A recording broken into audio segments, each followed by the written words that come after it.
दोस्तों आप देख सकते हैं कि कुछ ही पन्नों में क्या किया गया है, पूरा कवर किया गया है। इसी तरह साइंस का भी है, ठीक है। आपको बता रहे हैं कि कैसे कैसे आप अपने घटना चक्र की इतनी मोटी किताब को केवल 8 से 10 पन्ने में कर सकते हैं, ठीक है। तो मान लो आपको कल एग्जाम देना है और आपको सारे पॉइंट्स रिवाइज करने हैं, तो क्या आप 8 बुक हैं पूर्वावलोकन की, क्या 8 बुक को आप रात भर में या फिर उसके पहले रिवाइज करके जा पाएंगे? Hello everybody, this is me Altamash Mansuri and you are watching educator Altamash. I hope दोस्तों आप सभी बहुत अच्छे हैं और आपकी पढ़ाई बहुत ही शानदार चल रही है। दोस्तों जैसे कि जाड़े बढ़ते जा रहे हैं तो प्लीज़ आप अपनी केयर भी कीजिए, क्योंकि आपको बीमार नहीं होना है, आपको अपने आप को फिजिकली और मेंटली बहुत ही अच्छा रखना है, फिट रखना है अपने आप को। सो दोस्तों विदाउट एनी डिले काम की बात कर लेते हैं। काम की बात दोस्तों आज ये है कि मेरे पास भर भर के कमेंट आ रहे हैं कि सर मैं घटना चक्रों को कैसे तैयार करूं, ठीक है। घटना चक्र इतनी मोटी मोटी किताबें हैं तो उनको मैं कैसे कवर करूं और कैसे अपनी तैयारी को और आसान बनाऊं, क्योंकि टाइम बहुत कम बचा है और जैसे जैसे टाइम पास में आता जा रहा है तो टेंशनें और धड़कनें बढ़ती जा रही हैं। सो दोस्तों आपको पैनिक होने की ज़रूरत नहीं है, ठीक है। आज मैं आपको बहुत ही अच्छा तरीका बता रहा हूँ कि कैसे आप इतनी मोटी बुक को, है ना, क्योंकि आपको 7-8 बुक्स पूर्वावलोकन की हैं, घटना चक्र की हैं, ठीक है। जिनके पास नहीं है उसको कोई अपने आप को मतलब ये ना सोचना कि मेरे पास घटना चक्र की किताब नहीं है तो वो सिलेक्शन नहीं होगा, ऐसा कुछ नहीं है, ठीक है। घटना चक्र से ये हो जाता है कि हाँ आपको क्वेश्चन की अच्छी मार्जिन मिल जाती है, उसमें बहुत सारे क्वेश्चन दे रखे हैं, ठीक है। एक एक ही टॉपिक के ऊपर सैकड़ों सैकड़ों क्वेश्चन बना रखे हैं, तो आपकी रिविजन भी अच्छा हो जाता है और प्रैक्टिस भी अच्छी हो जाती है और एक को आपका कॉन्फिडेंस लेवल बूस्ट मारता है ना। तो आज आपको बता रहे हैं कि कैसे कैसे आप अपने घटना चक्र की इतनी मोटी किताब को केवल 8 से 10 पन्ने में कर सकते हैं, ठीक है। तो आपको पहले तो मैं दिखाता हूँ। जैसे कि आप देख सकते हैं कि हमारे पास पहले ये किताब है भारतीय इतिहास की, ठीक है, और पूर्वावलोकन की है, घटना चक्र की है। एडिशन से मतलब कि मेरे पास ये पुरानी है, ठीक है। और दूसरी चीज़ ये है कि ये सामान्य विज्ञान की है, ठीक है, 2022 की है, ठीक है। और ये किसकी है, भूगोल की है, और ये उत्तर प्रदेश की है, और एनवायरनमेंट की पॉलिटिक है, वो सब भी है, ठीक है।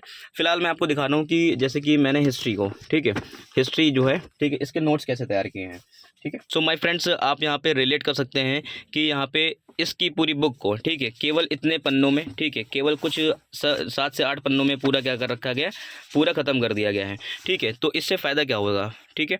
फ़ायदा दोस्तों इससे ये हो जाएगा कि आप मतलब पेपर से जाने से पहले, मान लो आपका कल पेपर लगा हुआ है, तो आप इतनी मोटी बुक थोड़े पढ़ के जाएंगे, आप इतनी इतनी मोटी बुक रिवाइज करके थोड़े ना जाएंगे। आप क्या करेंगे, आपके पास ये कुछ सीट्स होनी चाहिए, ठीक है, जिससे आप पूरी एक एक चीज़, पूरी बुक का कंपाइलेशन इसमें आ जाए, ठीक है। एक एक वर्ड यहाँ पे लिख रखा गया है, ठीक है।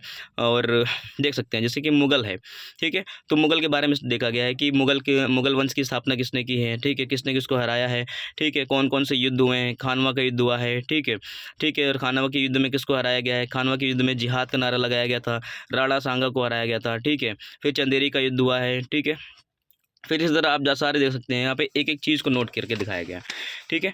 तो आप ये देखिए, ठीक है। फिर उसके बाद हुमायूं आए हैं, ठीक है। फिर उसके बाद देखिए सारा चीज़ें यहाँ पे एक एक word to word point to point clear करके रखा गया है। जहांगीर के फेज़ का देखा गया है, ठीक है, कि यहाँ पे कौन कौन सी चीज़ें इंपॉर्टेंट रही हैं, जहांगीर का फेज़ में क्या क्या चीज़ें हुई हैं। दोस्तों आप देख सकते हैं कि कुछ ही पन्नों में क्या किया गया है, पूरा कवर किया गया। इसी तरह साइंस का भी है, ठीक है। फिर दोस्तों आप यहाँ पे ये देख सकते हैं कि मॉडर्न हिस्ट्री के लिए भी बनाया गया है। 1857 की क्रांति से स्टार्ट किया गया है कि इंग्लैंड के जो प्राइम मिनिस्टर थे उस टाइम कौन थे, पामस्टन थे, ठीक है। और बरेली से कौन लड़ा हुआ था, लखनऊ से कौन था, असम से कौन था, नाना साहब क्या कर रहे थे, ठीक है। ये सारी चीज़ें हैं, एक एक फैक्ट को यहाँ पर डाला गया है। हालांकि सारी चीज़ें लूसेंट में हैं, लेकिन हमारा भाई क्लियर होना चाहिए ना कि हमको वो भी क्लियर करके जाना है, ठीक है। घटना चक्र पूर्वावलोकन लगा के जानी है। तो ये सारी चीज़ें आप देख सकते हैं, ठीक है। भारत में क्रांतिकारी आंदोलन कब से स्टार्ट हुए थे, ठीक है। फिर यहाँ पे देखिए भारत से बाहर क्रांतिकारी गतिविधियाँ हुई थी, ठीक है। फिर बंगाल के विभाजन और स्वदेशी आंदोलन, एक एक चीज़ के ऊपर एक एक पर्टिकुलर नोट्स बना रखे हैं, 8-8 10-10 पॉइंट लिखा रखा गया, ठीक है। फिर कांग्रेस के सेशन हुए थे, बनारस सेशन, कलकत्ता सेशन। फिर यहाँ पे देख रखते हैं सूरत अधिवेशन है। सूरत अधिवेशन में पता है कि भाई कांग्रेस 2 गुटों में टूट गई थी, लेफ्ट विंग राइट विंग में। फिर उसके बाद मुस्लिम लीग का गठन हुआ था, ठीक है। फिर होम रूल लीग आया था। इसी तरह करके पूरी हिस्ट्री क्या कर रखी गई दोस्तों, कवर करके रखा गया है। तो आप इस तरह से भी कर सकते हैं, आप अपनी स्टडी को बहुत आसान बना सकते हैं, ठीक है। सो माय फ्रेंड्स जैसे कि मैंने आपको दिखाया कि कैसे इतनी मोटी मोटी बुक्स को आप केवल इतनी सीट्स में लेके आ सकते हैं। जी हाँ दोस्तों, क्योंकि आप जब एग्ज़ाम देने जाएंगे तो क्या आप इतनी मोटी मोटी बुक्स को आप, मान लो आपको कल एग्ज़ाम देना है और आपको सारे पॉइंट्स रिवाइज करने हैं, तो क्या आप 8 बुक हैं पूर्वावलोकन की, क्या 8 बुक को आप रात भर में या फिर उसके पहले रिवाइज करके जा पाएंगे? नहीं ना। तो इस वजह से नोट्स वहाँ पे काम करते हैं आपके लिए, है ना।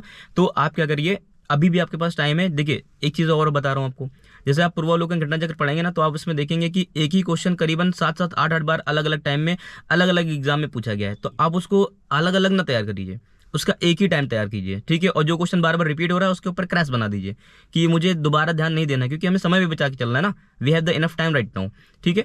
तो आप क्या करेंगे कि मतलब उनके पूरा कंपाइल कर लो। देखो यहाँ पे अपना दिमाग लगाओ, आपको जैसे सुविधा लगे, आप जैसे कंफर्टेबल हो पाए, बस सर्वे सर्वा यही होना चाहिए कि आपके दिमाग में एक एक पॉइंट है, एक एक चीज़ है, ठीक है। आपको एक एक फैक्ट पता हुआ है, कब कहाँ कैसे क्या हुआ था, ठीक है।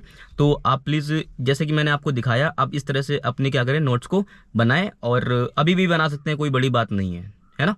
आप रात दिन एक कर दीजिए, 3 से 4 दिन में आप मतलब कवर कर लेंगे सारी चीज़ें, है ना। तो आप घटना चक्र को क्या करें, कंपाइल करके एक जगह नोट्स लेकर के आएँ, और फिर लूसेंट से पढ़ें, ठीक है। घटना चक्र से रिवाइज करें, लूसेंट पढ़ें, घटना चक्र रिवाइज करें, ठीक है। तो आपको बार बार बुक नहीं खोलना पड़ेगा, आपको पता चल जाएगा ना कि ये सारे इंपॉर्टेंट पॉइंट्स हैं, इन्हीं को आप रट लेंगे, अब इन्हीं को फैक्ट रट लेंगे, ठीक है। आप एग्जाम में चले जाएंगे, आपका एग्जाम डेफिनेटली अच्छा होगा, ठीक है। और करंट अफेयर के ऊपर भी मैं जल्दी बात करने वाला हूँ कि करंट अफेयर को आपको कैसे करके जाना है, ठीक है। करंट अफेयर तो बहुत कुछ आता है यार, क्या क्या मतलब हमारे एग्जाम के लिए सब कुछ इंपॉर्टेंट है क्या, नहीं ना। तो इसके बारे में मैं बात करता हूँ नेक्स्ट वीडियो में। So thank you so much for watching my video. और हाँ, चैनल पर अगर नए हो तो सब्सक्राइब कर लीजिए। Thank you.